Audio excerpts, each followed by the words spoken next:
ఒక్కసారి కొమ్మూరి గోల్డ్ కి కాల్ చేయండి. తాకట్లో ఉన్న మీ బంగారాన్ని విడిపించి మార్కెట్ ప్రైస్ కి వాళ్ళు కొనుక్కుని మిగతా డబ్బులు మీకు ఇచ్చేస్తారు. హాయ్, వెల్కమ్ టు మన టీవీ. మన కోసం కేంద్ర విద్యాశాఖ మంత్రిగా ఉన్న ధర్మేంద్ర ప్రధాన్ రాజీనామా చేశారు. సో విద్యా వ్యవస్థలో వైఫల్యాలకు నైతిక బాధ్యత వహిస్తూ ఆయన రిజైన్ చేయడం జరిగింది. అండ్ ఇందులో కోఇన్సిడెన్స్ ఏంటంటే, స్వతహాగా విద్యార్థి నాయకుడిగా ఉండేవారు ధర్మేంద్ర ప్రధాన్. ఇప్పుడు అదే విద్యార్థి లోకం ఆందోళనల ఫలితంగా పదవికి దూరమయ్యారు.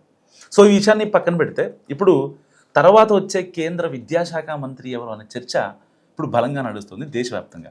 అయితే ఈసారి సమర్థులకు అవకాశం ఇవ్వాలని ప్రధాని నరేంద్ర మోదీ భావిస్తున్నారు. క్యాబినెట్లో అనుభవం ఉన్న వారికి ప్రాధాన్యం ఇవ్వాలని చూస్తున్నారు. అందులో భాగంగా ఏపీ నుంచి ఈసారి అవకాశం ఉంటుందనేది ప్రధానంగా దేశవ్యాప్తంగా జరుగుతున్న చర్చ. రాజమండ్రి ఎంపీ దగ్గుపాటి పురంధేశ్వరి పేరు ప్రముఖంగా వినిపిస్తుంది. గతంలో ఆమె క్యాబినెట్లో పనిచేసిన అనుభవం ఉండడంతో ఆమె వైపు మోదీ మొగ్గు చూపిస్తున్నారని తెలుస్తోంది. నీట్ ప్రశ్నాపత్రాల లీకేజ్ వ్యవహారంతో కేంద్ర ప్రభుత్వం ఇరకాటంలో పడింది. డ్యామేజ్ కంట్రోల్లో భాగంగా ప్రధాని నరేంద్ర మోడీ సైతం స్పందించారు. పేపర్ లీకేజ్ ఘటనపై ఆందోళన వ్యక్తం చేశారు. ఈ ఘటనపై విచారం వ్యక్తం చేయడంతో పాటు పారదర్శకంగా ఇక నుంచి వ్యవహరిస్తామని కూడా చెప్పుకొచ్చారు మోదీ. మరోవైపు కాక్రోచ్ జనతా ఉద్యమంతో దేశ అంతర్గత భద్రతకు ప్రమాదం వాటిల్లే అవకాశం ఉంది. ఉద్యమం పక్కదారి పట్టి ఛాన్స్ కూడా మనకి స్పష్టంగా కనిపిస్తోంది. సో ఈ ప్రమాదాన్ని ముందుగానే గుర్తించింది కేంద్ర ప్రభుత్వం.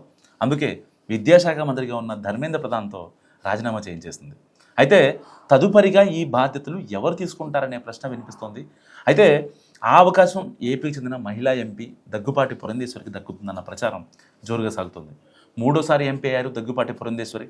తెలుగుదేశం పార్టీ నాయకత్వంతో విభేదించి భర్త వెంకటేశ్వరరావుతో కలిసి పురంధేశ్వరి 2004 ఎన్నికలకు ముందు కాంగ్రెస్ పార్టీలో చేరారు. ఆ పార్టీ ఎంపీ అభ్యర్థిగా పోటీ చేసి విజయం సాధించారు ఆవిడ.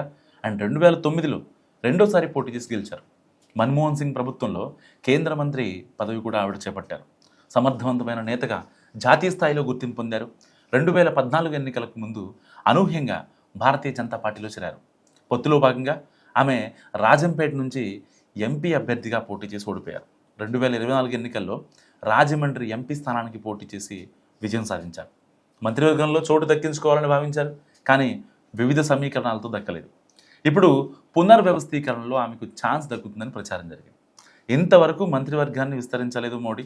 సో ఇప్పుడు అనూహ్యంగా కేంద్ర విద్యాశాఖ మంత్రి ధర్మేంద్ర ప్రధాన్ రాజీనామాతో పురంధేశ్వరికి ఆ శాఖ ఇస్తారని తెలుస్తోంది. అయితే పునర్వ్యవస్థీకరణలో భాగంగా ఇస్తారా, లేకుంటే ఇప్పుడే ఇస్తారా అన్నది తెలియాల్సి ఉంది. మరి మీరేమనుకుంటున్నారు? పురంధేశ్వరి కేంద్ర విద్యాశాఖ మంత్రిగా మరి ఆవిడ యాప్ట్ అవుతారా? దానికి వర్తేనా కాదా? మస్తు కామెంట్ చేయండి.